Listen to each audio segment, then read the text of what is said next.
I am the Tofu Golem. Please enjoy the video. In this video, I will show how to reset 2008 Toyota Prius maintenance light.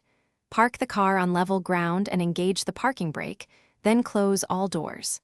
Press and hold the trip reset button while turning the ignition to on without starting the engine. Keep holding until the maintenance light blinks and goes out. Release the button and cycle the ignition once to start by sitting in the driver's seat with the parking brake set and doors closed for safety. Press and hold the trip reset button on the dash firmly.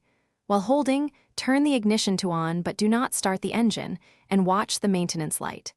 When the light flashes and then goes out, release the button. Turn the ignition off and back on to confirm the light stays off. If the maintenance light does not reset, repeat the exact button and ignition sequence one more time, ensuring firm button pressure.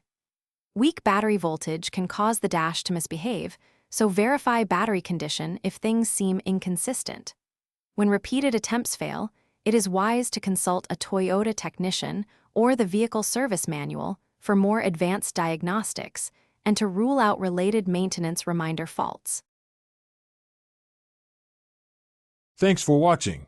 Consider subscribing if we helped you today.